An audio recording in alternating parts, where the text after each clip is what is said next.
बोला हॅलो मी तणीला की सांगाता मकरला हॅलो की तिकल गोलाप फुलटा दिकी बाकी किती सुंदर लागची ना हॅलो हेमा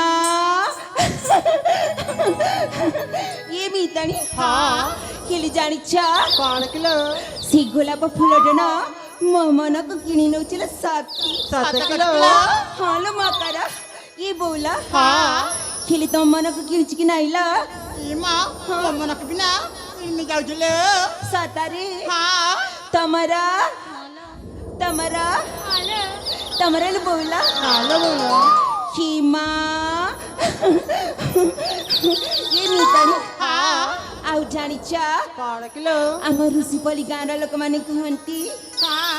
ଦ୍ରୋଣାଚାର୍ଯ୍ୟଙ୍କ ଅଲିଆଡ଼ି ଝିଅ ଦେଖିବାକୁ ବହୁତ ସୁନ୍ଦର ବଳିକଲେ ମିତାଣି ହାଲୋ କ୍ଷୀମା ମୁଁ କଣ ସୁନ୍ଦର ଦେଖା ଯାଇକିଲ ସତରେ ତୁମେ ନା ସେଇ ଆକାଶରେ ଜହ୍ନ ଠାରୁ ବି ଆହୁରି ବହୁତ ସୁନ୍ଦର ଦେଖା ଯାଉଥିଲେ କ୍ଷୀମା ଇଏ ମିତାଣି ହଁ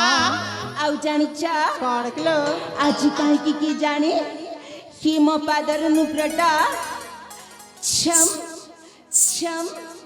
ଛମ୍ ଛମ୍ ଛମ୍ ଛମ୍ ଛମ୍ ଛମ୍ ଛମ୍ କି ବାଜିଲା ମିତାଣି ସତେ କିଲୋ ହେଲି ତମ ପାଦର ନୁଗ୍ର ବାଜିକି ନାଇଲ ହଁ ତମର ହାଲୋ ତମର ବୋଉଲା ନାଲୋ ବୋଲ ତମର ସଙ୍ଗାତା ତମର ମିତାଣି ସେଇ ପାଦର ନୁଗ୍ର ସରରେ ନା ମତେ ନାଚିବା ଗାଇବା ପାଇଁ ଇଚ୍ଛା ହଉଥିଲା ମିତାଣି ସତେ କହୁଥିଲେ ତାହେଲେ ମୁଁ ଗାଉଛି ହାଲୋ ତମେ ସମସ୍ତେ ନାଚିବା ହେଲା ହାଲୋ ଠିକ ଅଛି ଛମ୍ ଛମ୍ ବାଜି ପାଦନୁପୁରା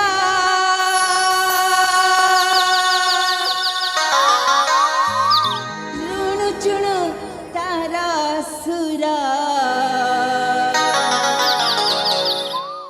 ଛମ୍ ଛମ୍ ବାଜି ପାଦନୁପୁରା ରୁଣୁ ଚୁଣୁ ତାର ସୁର सासी कला केड़े सुंदर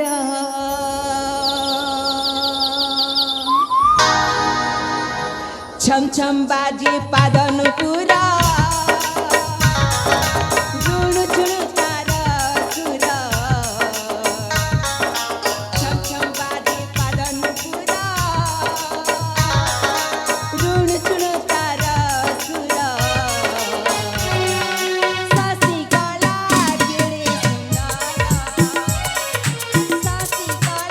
केड़े सुंदरा छम छम बाजे पादन पूरा रुणु चुणु तारा सुरा छम छम बाजे पादन पूरा रुणु चुणु तारा सुरा सासी कला केड़े सुंदरा सासी कला केड़े सुंदरा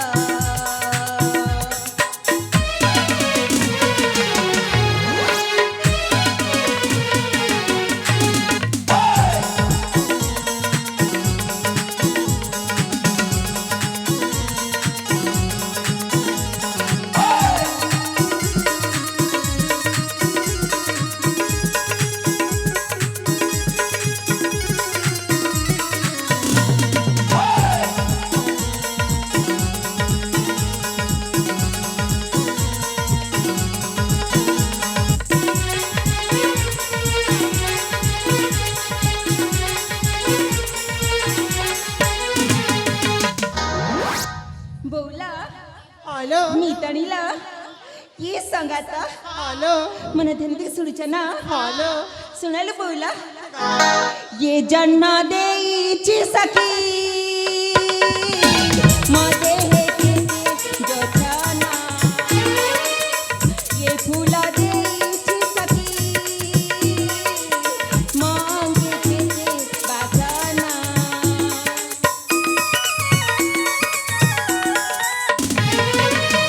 ये जन्ना देईची सखी मध्ये हे केसे जोछाना ये फुला देईची सखी मांगे केसे बाजाना ओठ तारा नाली नाली दिसे सुंदरा छम छम बाजे पादन पूरा चुण चुण तारा सुरा छम छम बाजे पादन पूरा चुण चुण तारा सुरा सासी कला केड़े सुंदरा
हॅलो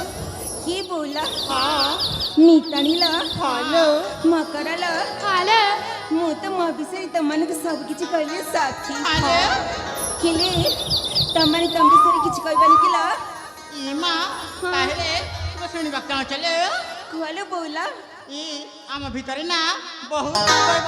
ଅଛିଲ କ୍ଷୀମା ତାର ଶୁଣିପାରିଲେ କୁହଲ ମିତାଣି ତାର ଠିକ ଅଛି ଭଲ ଭାବରେ ଶୁଣି ପାଇଲା ଠିକ ଅଛି ଠିକ ଅଛି ହେ କେତେ ସଜେଇ କ୍ଷୀମା ହେ କେତେ ସଜେଇ ହେଉଛ ଜିମା କଥା ତୁମ ଜଣା ଗଲ ନା ଜାମ ଏ ବୁଢ଼ୀ ବୁଢ଼ୀ କା ପାଏନ୍ ପିଉଛ हे भगवान କଥା ତୁମ ଜାଣି ଗଲୁ ନା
तमने कण खोजा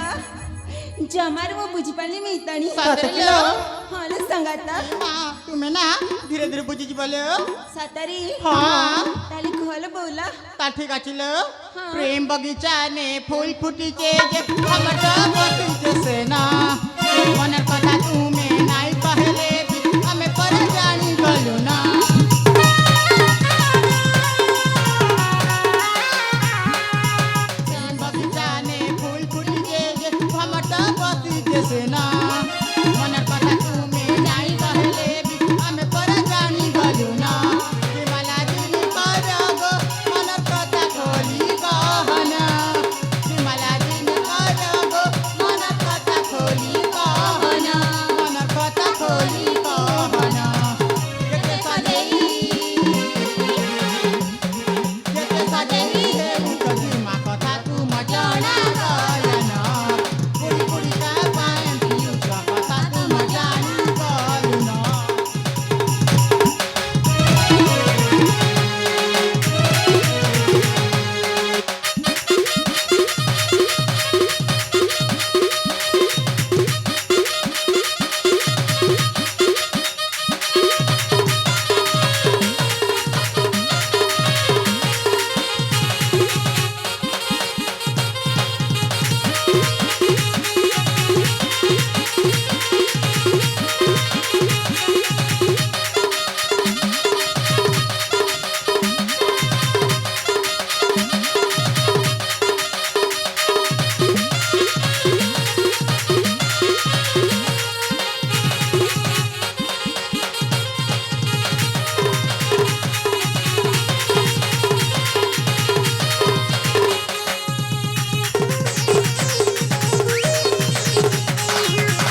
देखि सुनिला लो सांग हाँ थाउलु थाउ सेतिकी थाउलु बोला काईकि जानिबा के चाहछे तमे हेलो काईकि ना आम ऋषि परिवार कहानी लोक में जानिले आम समस्त को खराब भाविले बोला सतलो से पाई आमे किछि न कहि कि बहुत सुंदर की खेलबा उचित कतल मितानी हाँ आउ जानिचा हाँ नारी जाति होचंती गोटे काचा 7 किलो काचा थरी भांगी गले आउ के दिहेले भी जटिबले साकी सतलो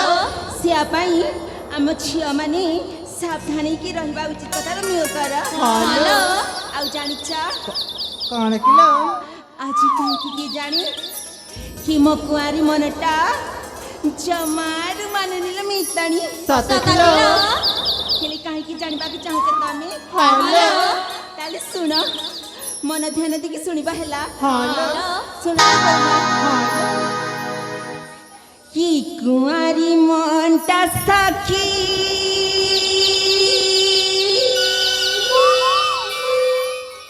दिल धड़की जाऊ छे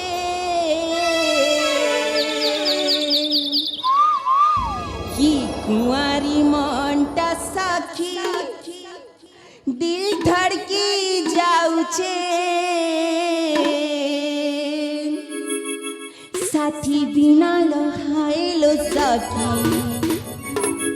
मन नाई बुझु छे ए सखी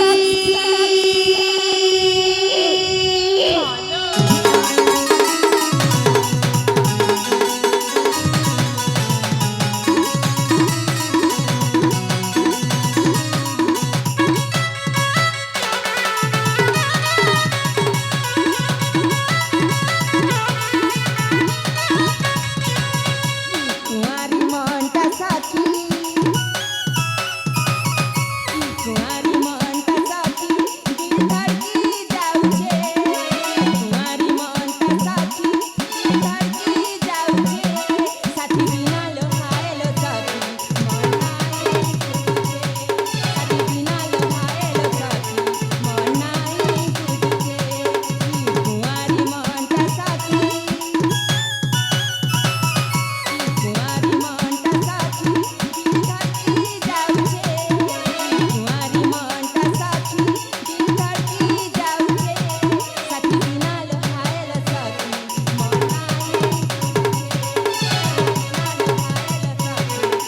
नाई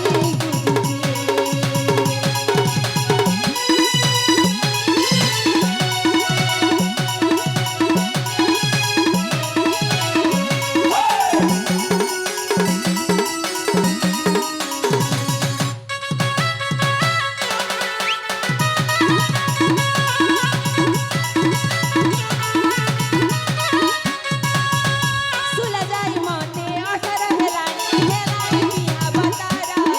साथी बिना सखी मन परिताए केबे आसीबे मगरा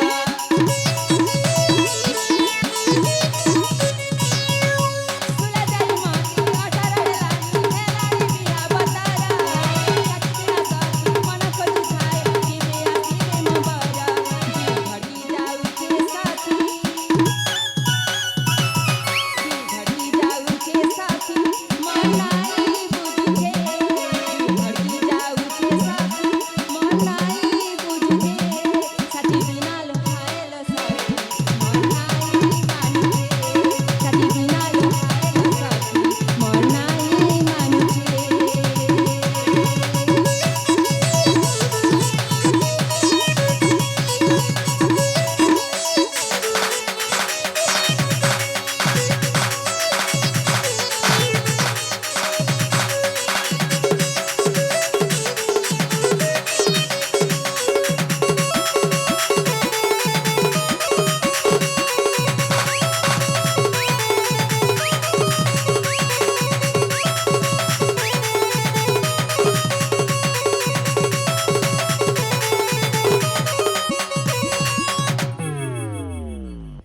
सांगा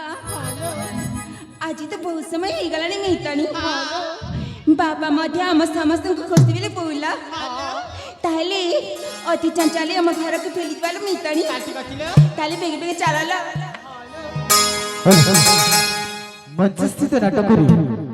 মঞ্চস্থিত নাটকରେ ଅଭିନୟ କରିଥିବା ହିରୋଇନ ଏବଂ ସଖୀଙ୍କ କଳାରେ ଅତ୍ୟନ୍ତ ପ୍ରୀତ ହୋଇ ଚାନ୍ଦିଲି ଗ୍ରାମରୁ ଭୁଜ ମାଝି ସେହି ବନ୍ଧୁ 100 କୋଟି ଭାରତୀୟ ମୁଦ୍ରା ଅର୍ପଣ କରିଛନ୍ତି। ଏଣୁ ସେହି ପୁରସ୍କାର ଦାତା ବନ୍ଧୁଙ୍କୁ ଆମ କ୍ଷୁଦ୍ର ଅନୁଷ୍ଠାନ ତରଫରୁ ଅଶେଷ ଅଶେଷ ଧନ୍ୟବାଦ ଜ୍ଞାପନ କରୁଛୁ। ଜୟ କଳାକାର। ତତ୍ସଙ୍ଗେ ସଙ୍ଗେ ମଞ୍ଚସ୍ଥ ନାଟକରେ ହିରୋଇନ ଭୂମିକାରେ ଅତ୍ୟନ୍ତ ପ୍ରୀତ ହୋଇ ଲଳିତା ମାଝି ସେ ମଧ୍ୟ 100 କୋଟି ଭାରତୀୟ ମୁଦ୍ରା ଅର୍ପଣ କରିଛନ୍ତି। ସେହି ଭଉଣୀକୁ ଆମ ଏହି କ୍ଷୁଦ୍ର ଅନୁଷ୍ଠାନ ତରଫରୁ ଅଶେଷ ଧନ୍ୟବାଦ। ଜୟ କଳାକାର। ତତ୍ସଙ୍ଗେ ସଙ୍ଗେ ସନ୍ମତ ନାଥ ସେ ଭାଇ ମଧ୍ୟ 10 କୋଟି ଭାରତୀୟ ମୁଦ୍ରା ଅର୍ପଣ କରିଛନ୍ତି। ତାଙ୍କୁ ଆମେ କ୍ଷୁଦ୍ର ଅନୁଷ୍ଠାନ ତରଫରୁ ଅଶେଷ ଧନ୍ୟବାଦ। ଜୟ କଳାକାର।